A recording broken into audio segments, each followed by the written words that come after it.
రే సామ్రాట్, నీ బాధని నేను అర్థం చేసుకోగలనురా. కానీ ఆవిడ నీ మేనత్తరా, మీ నాన్నకి చెల్లెలు.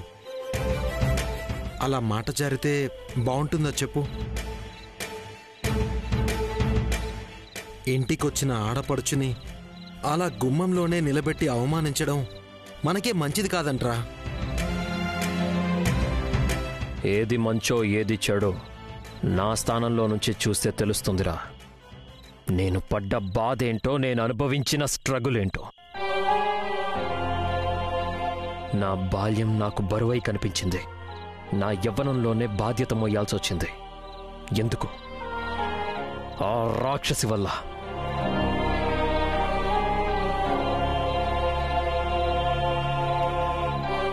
అందరి పిల్లల్లా ఆడుతూ పాడుతూ పెద్దమ్మ ఊళ్ళో చదువుకుంటున్న నేను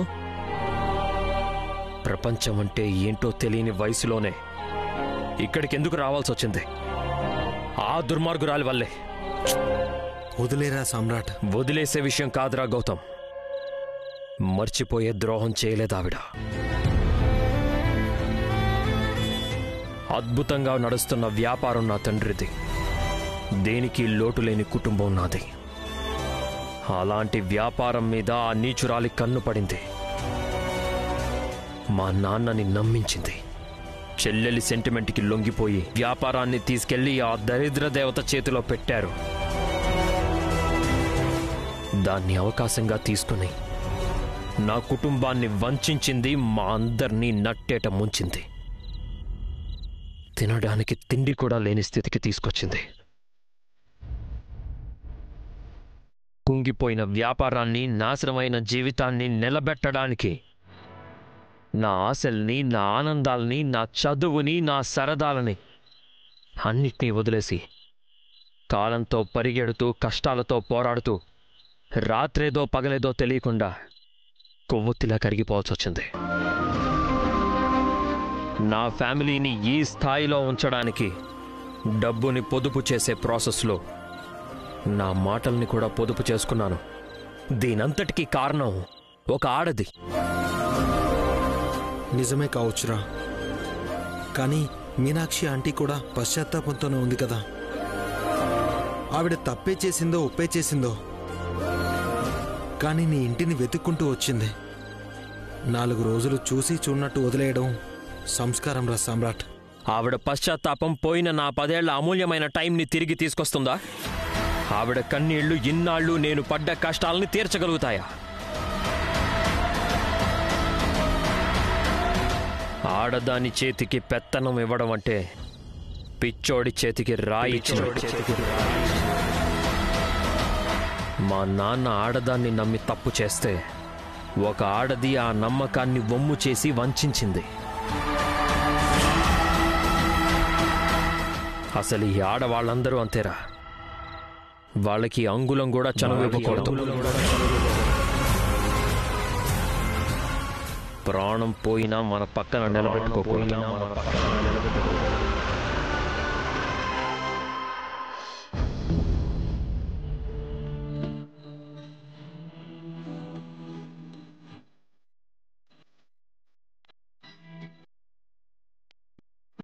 కుట్రని కడుపులో మోసింది, దగాకి రూపాన్నిచ్చి నా ఇంటి మీద విషాన్ని చిమ్మింది. నిన్ను నమ్మి వ్యాపారాన్ని నీ చేతుల్లో పెట్టిన నీ అన్న కట్టిన ఇల్లు నువ్వు చేసిన ద్రోహానికి ఎప్పుడో కూలిపోయింది.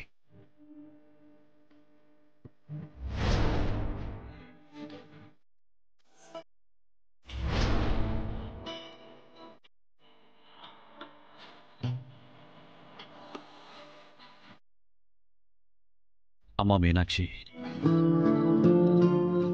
వాడు ఈ ఇంటిని నిలబెట్టాడు అన్నది ఎంత వాస్తవమో, వాడి చుట్టూ వాడే ఒక గిరిగీసుకుని వాడి పంతాల్లో వాడే మగ్గిపోతున్నాడన్నది అంతే వాస్తవం. వాడి మాటలేం మనసులో పెట్టుకోకు. భోంచెద్దుగాని రామ్మా. వద్దులే అన్నయ్య. వాడు నన్ను చూస్తేనే చీదరించుకుంటుంటే వాడెదురుగా కూర్చొని ఎలా భోంచేను? నువ్వెళ్ళన్నయ్యా. అలా అంటే ఎలాగమ్మా? మంచో చెడో నువ్వు ఈ శుభకార్యంలో ఉండటానికి వాడు ఒప్పుకున్నాడు. నువ్వు ఎదురు పడితే మాత్రం ఏం చేస్తాడు? వాడి దారి వాడిదే. ఏం కాదు, నువ్వు రామ్మా. నేను చెప్తున్నాను కదమ్మా, నా మాట విను. రామ్మా. నువ్వు పదన్నయ్య, నేనొస్తాను. సరే.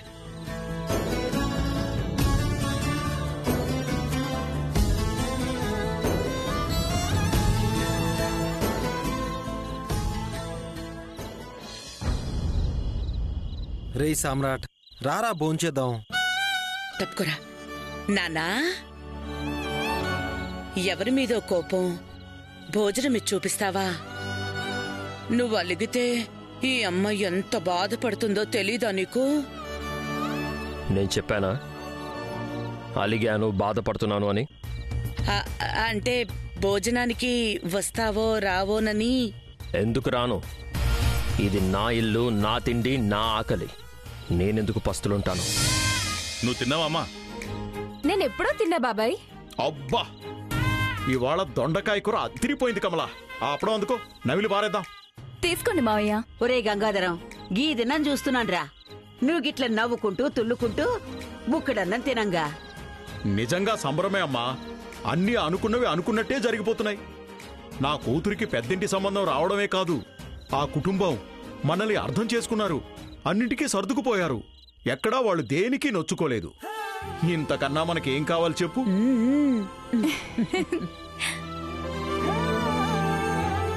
అది మన అదృష్టం మావయ్య. లేకపోతే అంతటి సంబంధం మనకి రావడమేంటి? శ్రీవల్లిని అంత గొప్పింటి వాళ్ళు కోడల్ని చేసుకోవడమేంటి? నేను పూనుకున్నాను కాబట్టి, మా వాళ్ళు నా మాటకి విలువిచ్చారు కాబట్టి ఏ ఆటంకమూ లేకుండా అన్ని కార్యక్రమాలు ఇలా చకచకా జరిగిపోతున్నాయి. లేకపోతే ఏమవుతుందంట? వచ్చిన వాళ్ళు వెనక్కిపోతారా ఏంది? నందు, ఏంటా మాటలు? ముందు తిను. చిన్నత్త, నీ కూతురికి తల్లో కాస్త బుర్రే మిగిలినట్టుంది, అందుకే అలా మాట్లాడుతుంది. దాన్నే పిచ్చని కూడా అంటారు. పిచ్చుంటే పర్వాలేదు గాని గా పెళ్లి పిల్లగానికి మస్తురు బాబున్నది. గది సానా డేంజర్.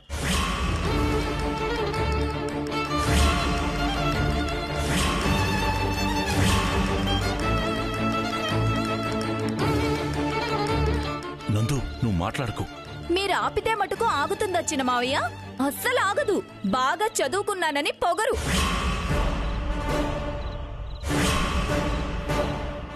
ఇదిగో నందు, మా వాడికి కోట్ల ఆస్తుంది, ప్రపంచంలో పలుకుబడి కూడా ఉంది. మన ఇల్లంతా కలిపి వాడి బాత్రూమ్ అంతా కూడా ఉండదు. ఆ మాత్రం రుబాబు ఉండదా మరి?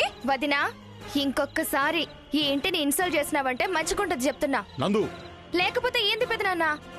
అరే, ఎప్పుడు చూసినా మన ఇల్లు గళ్ళ బాత్రూమ్ అంత ఉండదు అంటది.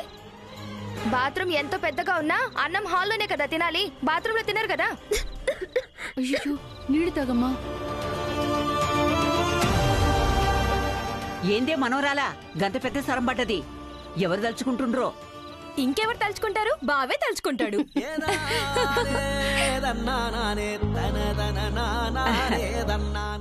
పిల్లగానికి మన శ్రీవల్లి అంటే పానమని ఎరికైనది. గందుకే గీ రాత్రిపూట గుర్తు తెచ్చుకుంటుండు. బామ్మ, ఆపుతావా నీ ఉత్తమాటలు? ఎవరో యాడ్నో తలుచుకుంటే ఇక్కడ పులమారదు. తినే తిండి గొంతులో అడ్డం పడితే గట్లయితది. గది కూడా తెలవదా? ఊ అంటే చాలు గళ్ళని నెత్తి మీద పెట్టుకుంటారు. ఏదో మొగుడు మీదకెళ్ళి దిగొచ్చినట్టు పిల్లగాని భజన చేస్తుర్రు. ఛే, అది భజన కాదు. ఇంత అదృష్టాన్నిచ్చిన మా తమ్ముడికి గౌరవం ఇవ్వడం అంటారు. గౌరవం మగాడికేనా? ఆడోళ్ళకుండదా ఏంది? ఉంటుంది. ఎందుకుండదు? కానీ మనకన్నీ నిండుగా ఉండాలి. ఉందా? మనకేమీ లేకపోయినా, ఏమీ ఇచ్చుకోకపోయినా నచ్చి మన శ్రీవల్లిని చేసుకుంటున్నాడు సామ్రాట్. జీవితాంతం మన ఇంటిలిపాది అతనికి రుణపడి ఉండాలి. ఎందుకంట? మీ తమ్ముడికి ఏమైనా ఎక్స్ట్రా కొమ్ములున్నాయా ఏంది? అవును, మా తమ్ముడు మగాడే, అదే ఎక్స్ట్రా. ఆడది లేకుండా మగాడేడున్నాడు? మగాడు లేకుండా ఆడదాని జీవితమే లేదు. ఆ మగాడు కూడా ఒక ఆడదానికే గబుడతాడు. అబ్బబ్బబ్బా, ఆపండి మీ లొల్లి. పనికిరాని ముచ్చట్లెందుకు? తినుండ్రి ముందు. నువ్వు చెప్పే నానమ్మా, ఆడదానికన్నా మొగోడు ఎట్లా గొప్పోడైతాడే? ఇద్దరు సమానమే గదే. ఆడది మగానికి గౌరవం ఇచ్చినట్టు మగాడు కూడా ఆడదానికి రెస్పెక్ట్ ఇవ్వాలనా వద్దా?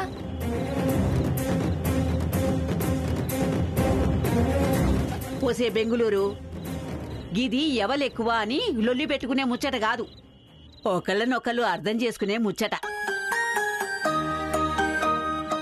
చెట్టు గొప్పదా కాయ గొప్పదా అంటే ఏం చెప్తామే? అలా చెప్పు బామ్మ.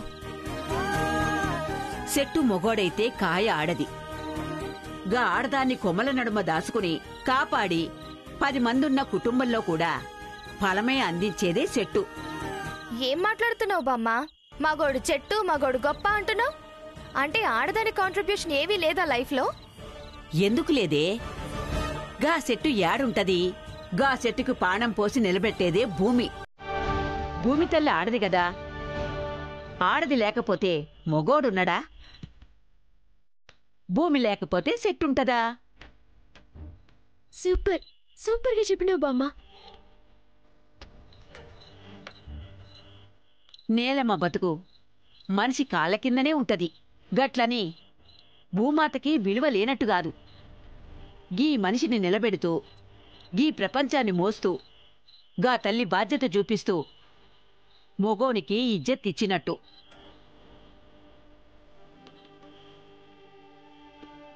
గదే బాధ్యత ఏ ఆడపిల్లైనా చూపించాలా. పెనిమిటికి గౌరవం ఇవ్వాలా. భూదేవి తల్లంత ఓర్పుండాలి. మొగునికి నేలమ్మ అందించినంత ప్రేమనియ్యాలే. గప్పుడు సెట్టంత మొగోడైనా పెండ్లాం కొంగు పట్టుకుని తిరుగుతుంటాడు. బుల్షిట్.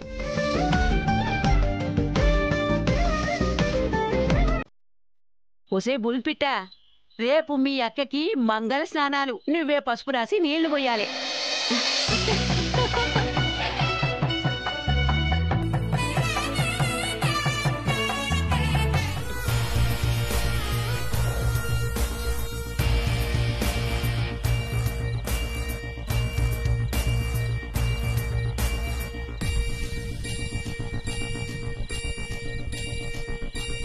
యాండి, కంచం ముందుంది, దిక్కులు చూడకుండా తినండి.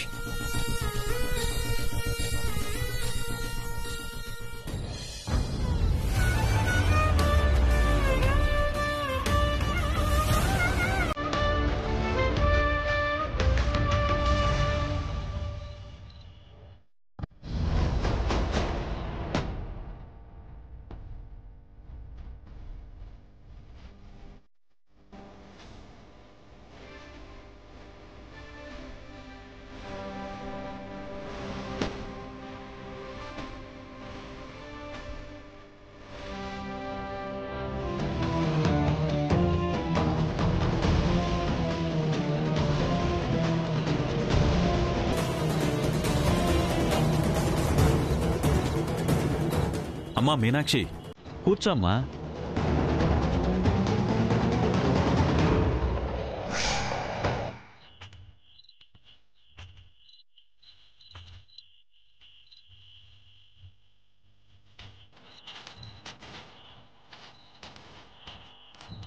నాన్న సామ్రాట్, ఏంట్రా ఇది?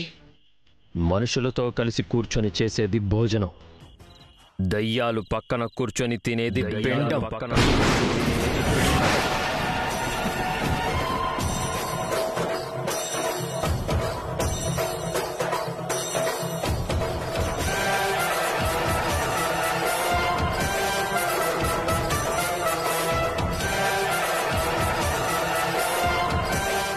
భోజనం చేస్తూ మధ్యలో లేచి వెళ్ళకూడదురా.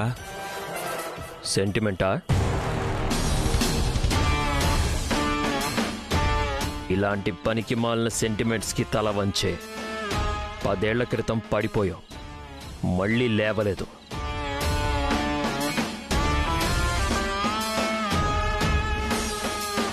కానీ నేనలా కాదు.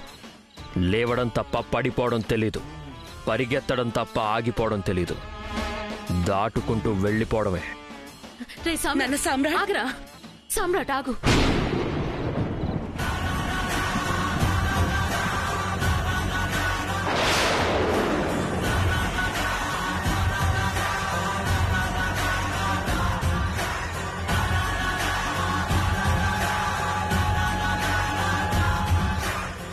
నా వల్లే కదా ఇదంతా. నేనిక్కడికి రావడం వల్లే కదా నువ్వు వెళ్ళిపోతున్నావు. వద్దురా, నేనే వెళ్ళిపోతాను. నువ్వు హాయిగా కడుపు నిండా భోంచేరా. రే గౌతమ్, నాకు కావాల్సింది మాటలు కాదు.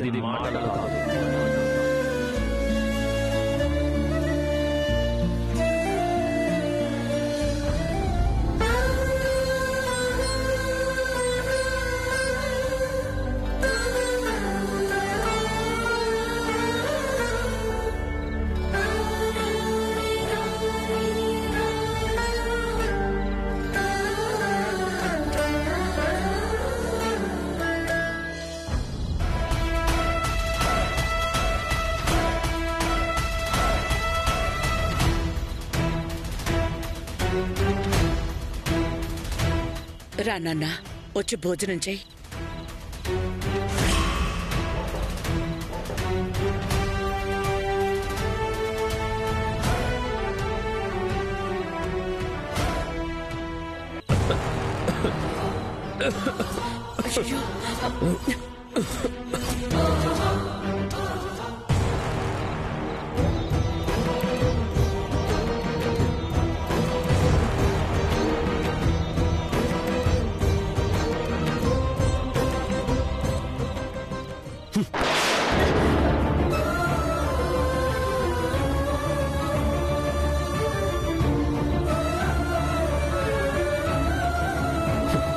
ఒక్కసారి నీ భస్మాసుర హస్తాన్ని నీ అన్న మీద పెడితేనే అడుగంటిపోయాడు. మళ్ళీ ఆ చెయ్యి నా మీద పెట్టనివ్వను, నన్ను తాకనివ్వను.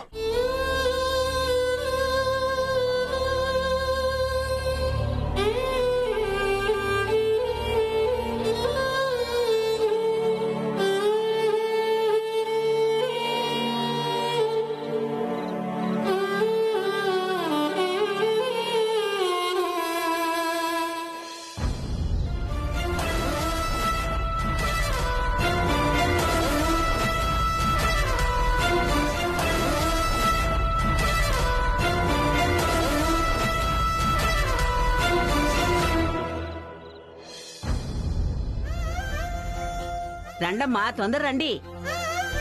నా మనవరాలేదే గింత పొద్దు గుంకిద్ది, మంగళ స్నానాలు చేయించేదెప్పుడే? అంతా రెడీ చేశాను పెద్దమ్మా. శ్రీవల్లిని తోలుకొస్తుండ్రు.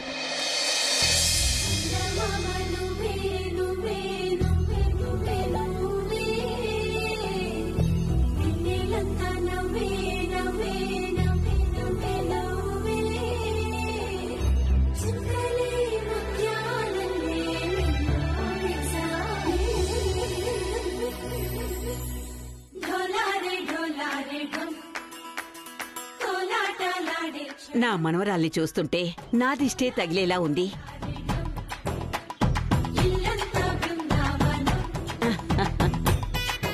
ఏది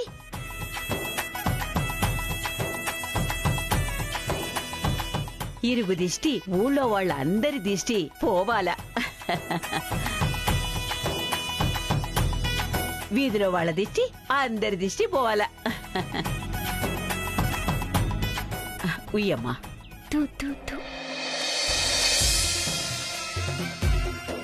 నానమ్మా, మంగళ స్నానాల్లో పసుపు రాయడం అక్కకేనా? అక్కడ బావకు కూడా చేయిస్తారా? మీ బావకి పసుపు రాయరు, దూల్ దుమాక్ రాస్తారు.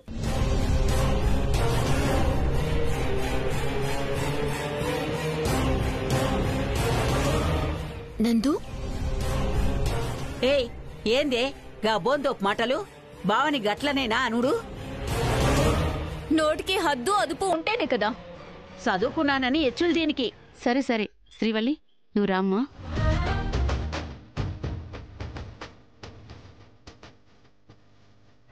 అక్క, బావకు కూడా ఇలాగే పసుపు రాసి స్నానం చేయిస్తారు. ఒక డ్రీమ్ వేసుకో.